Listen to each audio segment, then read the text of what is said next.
All right, so are you ready to dive into a story from the New Jersey Pine Barrens? Oh, yeah, this is going to be a good one. It's a wild one. Yeah. It takes us back to the early 2000s.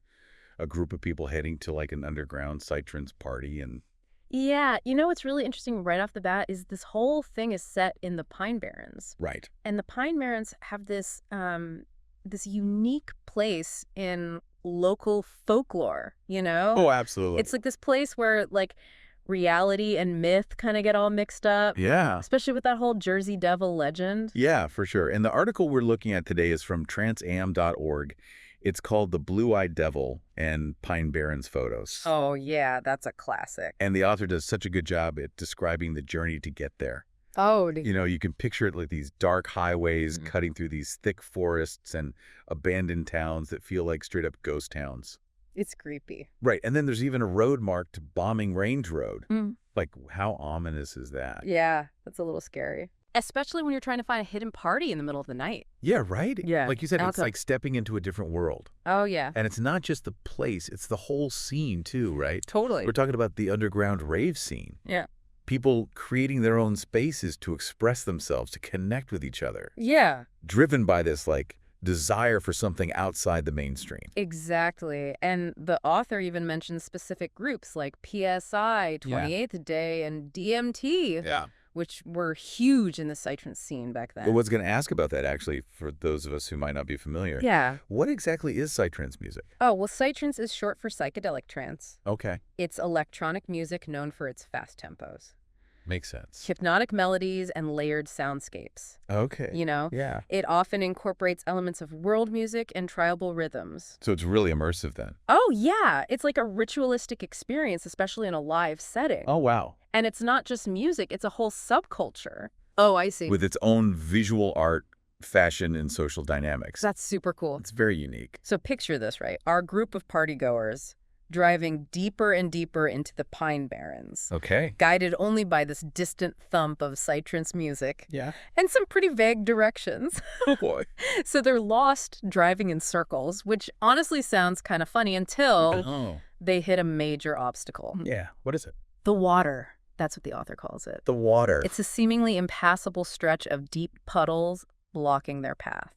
Oh, no. Yeah, so this is where the story really takes a turn, and the setting plays a huge role, Okay. because the Pine Barrens are notorious for their sandy soil and unpredictable terrain. Right. Even a little rain can turn those dirt roads into, like, treacherous waterways. Exactly, and in this case, the water becomes this, like, symbol of the unexpected challenges and risks that come with venturing into the unknown. Oh, for sure.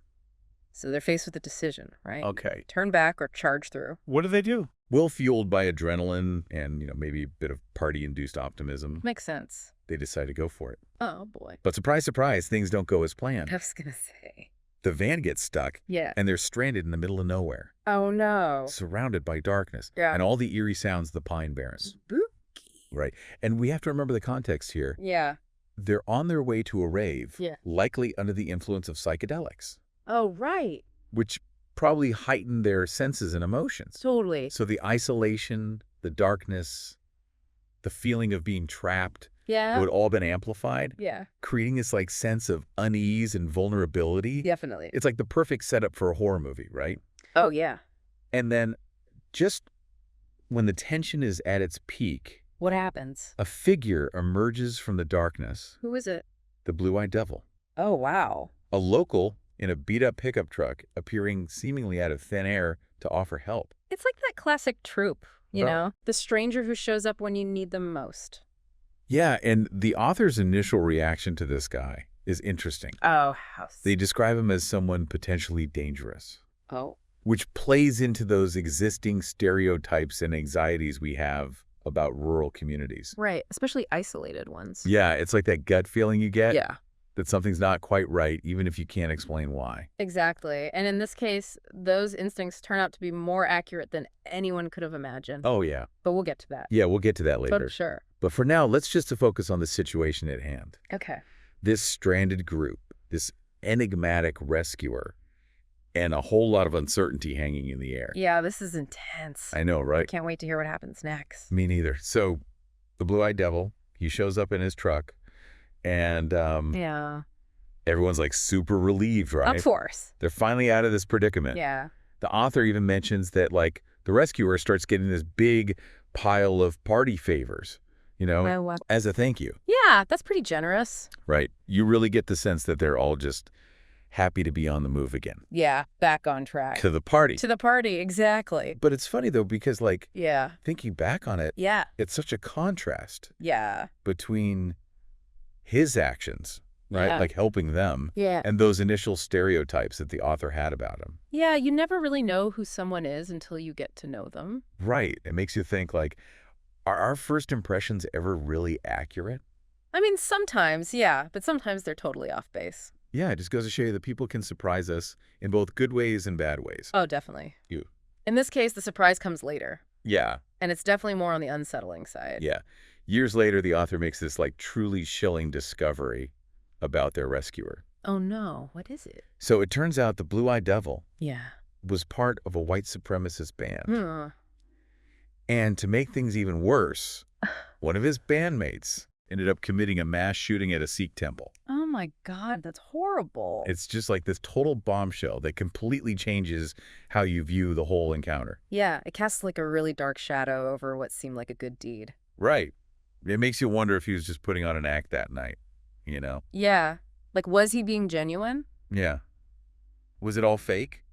It's impossible to know for sure. Yeah. But it raises some tough questions. Oh, yeah, for sure. About good and evil, about how people can have these really messed up beliefs Yeah. and still do things that seem kind or helpful. It's a hard thing to wrap your head around, It really is. And I can only imagine what the author must have felt like. Right. All that gratitude mixed with this horrifying realization. Yeah, like relief that they were rescued, but also this deep sense of unease. Yeah. Knowing they were so close to someone capable of such awful things. Right. It's just this crazy mix of emotions. Absolutely. It just shows how complex human nature can be.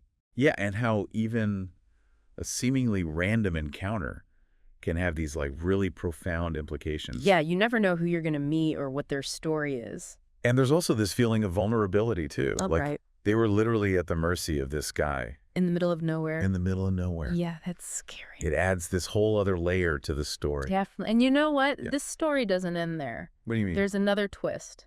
No way. Another connection to violence Yeah. that makes everything even more unsettling. I need you to tell me. So there's this guy named Akshaya Kubiak, Okay. and he also ended up at that same spot in the Pine Barrens. Seriously? Years later, Wow. that same stretch of road where the authors group got stuck. You're kidding. And tragically, he went on to murder a Sikh woman named Herline Dulai. It's crazy, right? Like, it's almost like this spot in the Pine Barrens is, like, cursed or something. I know, right? Yeah. It's so creepy. Like, two different people, both with these violent pasts, drawn to the same exact location. And both targeting Sikhs. Right. It makes you wonder if there's, like, some kind of dark energy there, It's like something out of a horror movie. Totally. But even if it is just a coincidence, it's still super unsettling. Yeah, absolutely. It makes you question everything, Like, are these things truly random, or is there something else going on that we just don't understand? Right. Like, are we really in control of our own lives, or are we just pawns in some bigger game? That's a question philosophers have been debating for centuries. Yeah, and this story just brings it all to life in such a, like, visceral way. Totally. And it makes you think about those what-if moments in life, Yeah. Like, what if the authors group hadn't gotten lost that night? Or what if the blue-eyed devil had just driven by? It's scary to think how close they came to something really bad happening. It really is. It highlights how fragile life can be. Right.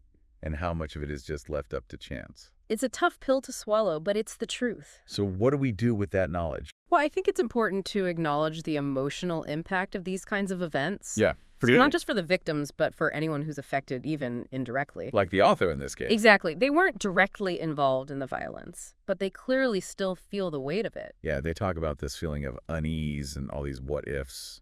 It's a reminder that trauma can have these ripple effects, Yeah, it can touch people in ways we might not even realize. So going back to that question we were talking about before. The one about changing things. Yeah.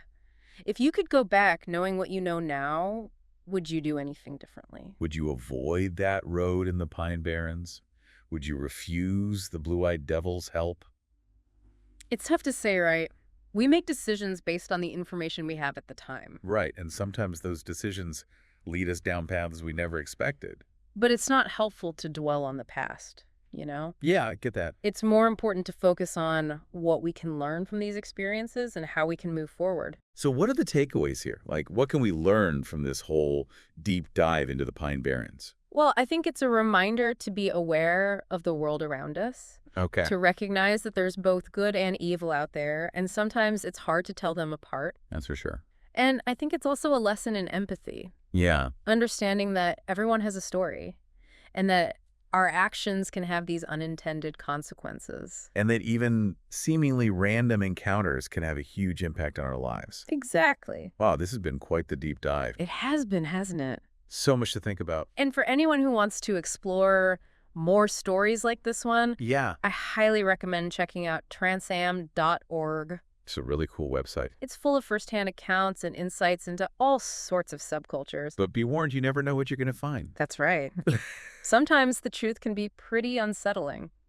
Well, that's all the time we have for today, but thanks for joining us on this deep dive into the Pine Barrens. It was my pleasure. Until next time, keep exploring, keep questioning, and keep those minds open. Stay curious out there.